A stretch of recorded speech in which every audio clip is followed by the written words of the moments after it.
Now therefore hearken, O Israel, unto the statutes and unto the judgments which I teach you, for to do them, that ye may live and go in and possess the land which the Lord God of your fathers giveth you. Ye shall not add unto the word which I command you, neither shall ye diminish aught from it, that ye may keep the commandments of the Lord your God, which I command you. Your eyes have seen what the Lord did because of Baal Peor. For all the men that followed Baal Peor, the Lord thy God hath destroyed them from among you. But ye that did cleave unto the Lord your God are alive every one of you this day. Behold, I have taught you statutes and judgments, even as the Lord my God commanded me, that ye should do so in the land whither ye go to possess it. Keep therefore and do them, for this is your wisdom and your understanding in the sight of the nations, which shall hear all these statutes and say, Surely this great nation is a wise and understanding people. For what nation is there so great, who hath God so nigh unto them, as the Lord our God is in all things that we call upon him for? And what nation is there so great, that hath statutes and judgments so righteous as all this law, which I set before you this day? Only take heed to thyself, and keep thy soul diligently, lest thou forget the things which thine eyes have seen, and lest they depart from thy heart all the days of thy life. But teach them thy sons and thy sons' sons, especially the day that thou stoodest before the Lord thy God in Horeb, when the Lord said unto me, Gather me the people together, and I will make them hear my words, that they may learn to fear me all the days that they shall live upon the earth, and that they may teach their children. And ye came near and stood under the mountain, and the mountain burned with fire unto the midst of heaven, with darkness, clouds, and thick darkness. And the Lord spake unto you out of the midst of the fire. Ye heard the voice of the words, but saw no similitude, only ye heard a voice. And he declared unto you his covenant, which he commanded you to perform, even 10 commandments, and he wrote them upon 2 tables of stone. And the Lord commanded me at that time to teach you statutes and judgments, that ye might do them in the land whither ye go over to possess it. Take ye therefore good heed unto yourselves, for ye saw no manner of similitude on the day that the Lord spake unto you in Horeb out of the midst of the fire, lest ye corrupt yourselves, and make you a graven image, the similitude of any figure, the likeness of male or female, the likeness of any beast that is on the earth, the likeness of any winged fowl that flieth in the air, the likeness of anything that creepeth on the ground, the likeness of any fish that is in the waters beneath the earth. Unless thou lift up thine eyes unto heaven, and when thou seest the sun and the moon and the stars, even all the host of heaven,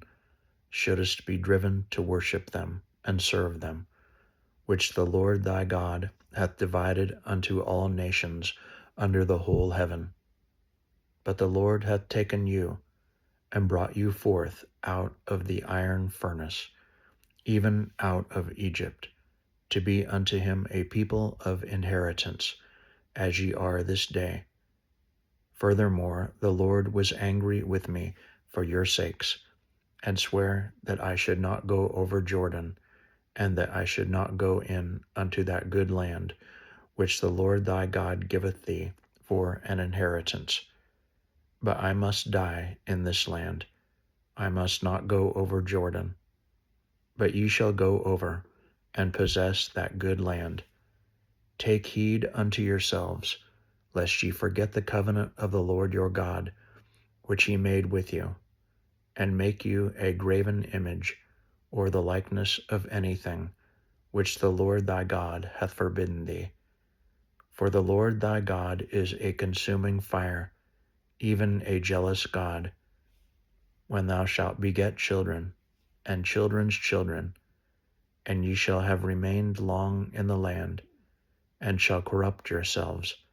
and make a graven image, or the likeness of anything, and shall do evil in the sight of the Lord thy God, to provoke him to anger, I call heaven and earth to witness against you this day, that ye shall soon utterly perish from off the land whereunto ye go over Jordan to possess it. Ye shall not prolong your days upon it, but shall utterly be destroyed.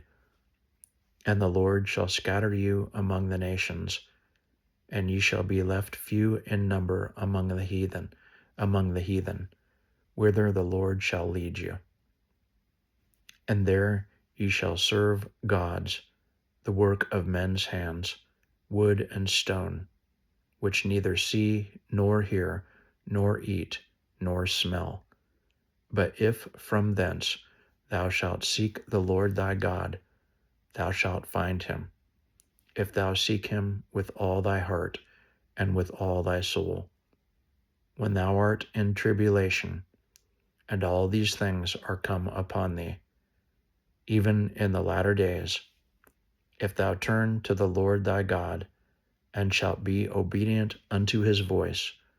for the Lord thy God is a merciful God. He will not forsake thee, neither destroy thee, nor forget the covenant of thy fathers, which he sware unto them. For ask now of the days that are past, which were before thee, since the day that God created man upon the earth, and ask from the one side of heaven unto the other, whether there hath been any such thing as this great thing is, or hath been heard like it. Did ever people hear the voice of God speaking out of the midst of the fire, as thou hast heard, and live? Or hath God essayed to go and take him a nation from the midst of another nation, by temptations, by signs, and by wonders, and by war, and by a mighty hand, and by a stretched out arm, and by great terrors, according to all that the Lord your God did for you in Egypt before your eyes? Unto thee it was showed, that thou mightest know that the Lord, he is God, there is none else beside him. Out of heaven he made thee to hear his voice, that he might instruct thee, and upon earth he showed thee his great fire, and thou heardest his words out of the midst of the fire. And because he loved thy fathers, therefore he chose their seed after them, and brought thee out in his sight with his mighty power out of Egypt, to drive out nations from before thee, greater and mightier than thou art, to bring thee in, to give thee their land for an inheritance, as it is this day. Know therefore this day, and consider it in thine heart, that the Lord, he is God in heaven above, and upon the earth beneath. There is none else. Thou shalt keep therefore his statutes and his commandments, which I command thee this day, that it may go well with thee, and with thy children after thee, and that thou mayest prolong thy days upon the earth, which the Lord thy God giveth thee forever. Then Moses severed 3 cities on this side Jordan toward the sun rising, that the slayer might flee thither, which should kill his neighbor unawares, and hated him not in times past, and that fleeing unto one of these cities he might live, namely Bezer in the wilderness, in the plain country of the Reubenites, and Ramoth in Gilead of the Gadites, and Golan in Bashan of the Manassites. And this is the law which Moses set before the children of Israel. These are the testimonies, and the statutes, and the judgments, which Moses spake unto the children of Israel after they came forth out of Egypt, on this side Jordan, in the valley over against Beth Peor, in the land of Sihon king of the Amorites, who dwelt at Heshbon, whom Moses and the children of Israel smote, after they were come forth out of Egypt. And they possessed his land, and the land of Og king of Bashan, 2 kings of the Amorites, which were on this side Jordan toward the sun rising, from Aror, which is by the bank of the river Arnon, even unto Mount Sion, which is Hermon, and all the plain on this side Jordan eastward, even unto the sea of the plain, under the springs of Pisgah.